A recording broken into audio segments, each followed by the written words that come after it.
Unit 731। शायद आपने यह नाम सुना हो, लेकिन द्वितीय विश्व युद्ध के दौरान यह दुनिया की सबसे खतरनाक प्रयोगशालाओं में से एक था। असल में यह जापानी सेना द्वारा बनाई गई एक गुप्त लैब थी, जिसे इतिहास का सबसे खौफनाक टॉर्चर हाउस माना जाता है।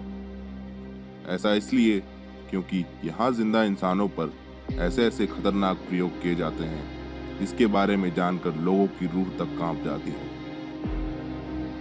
यह लैब भले ही चीन के पिंग फांग जिले में था, लेकिन इसका संचालन जापानी सेना करती थी। दरअसल यूनिट 731 को जापानी सेना ने जैविक हथियार बनाने के लिए शुरू किया था, ताकि वो अपने दुश्मनों पर इसका इस्तेमाल कर सके। वो यहाँ जिंदा इंसानों के शरीर में खतरनाक वायरस और केमिकल्स डालकर उन पर प्रयोग करते थे। इंसानों को इस लैब में ऐसी ऐसी यातनाएं दी जाती थी जिसके बारे में शायद ही आपने कभी सोचा हो। इस लैब में चीन, अमेरिका और ब्रिटेन जैसे देशों से पकड़े गए लोगों पर जानवरों की तरह प्रयोग होते थे। इस क्रम में कई लोग तो तड़प तड़प कर मर जाते थे, लेकिन जो जिंदा बच जाते थे उन्हें मार दिया जाता था, और यह देखने के लिए उनकी चीड़ फाड़ की जाती थी कि आखिर वो बच कैसे गया। कहते हैं कि ऐसे प्रयोग करने के लिए 3000 से अधिक लोगों को मौत के घाट उतार दिया गया था। फ्रॉस्ट बाइट टेस्टिंग नाम के इस प्रयोग में इंसान के हाथ पैर को पानी में डुबा दिया जाता था, और वो जब तक जम न जाए तब तक पानी को ठंडा किया जाता था। इसके बाद जमे हुए हाथ पैरों को गर्म पानी से पिघलाया जाता था, ताकि यह पता लगाया जा सके कि अलग अलग तापमान का इंसानी शरीर पर किस तरह प्रभाव पड़ता है। इस खतरनाक प्रयोग में कई लोगों की जान तक चली जाती थी।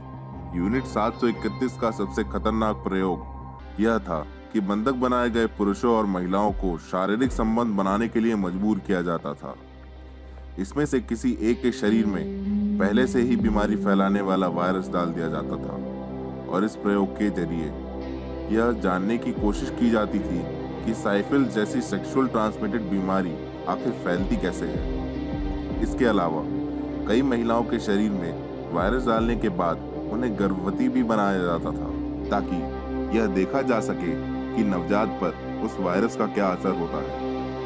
इस क्रम में तो कई महिलाओं की मौत भी हो जाती थी। चीन के पिंग फांग में मौजूद यूनिट 731 खतरनाक प्रयोग करने वाला कोई इकलौता लैब नहीं था, बल्कि चीन की इसकी और भी कई शाखाएं थी, जिनमें लिंगकोउ ब्रांच 162, मुडनजियांग ब्रांच 643, सुनु ब्रांच 673 और हेलर ब्रांच 543 शामिल थे। हालांकि द्वितीय विश्व युद्ध के बाद इन सारी प्रयोगशालाओं में खतरनाक प्रयोग करने का काम रुक गया, और ये जगह वीरान हो गई। अब तो इनमें से कई जगहों पर लोग घूमने के लिहाज से भी आते हैं। तो दोस्तों, अगर वीडियो पसंद आई तो लाइक ज़रूर करें और सब्सक्राइब करें।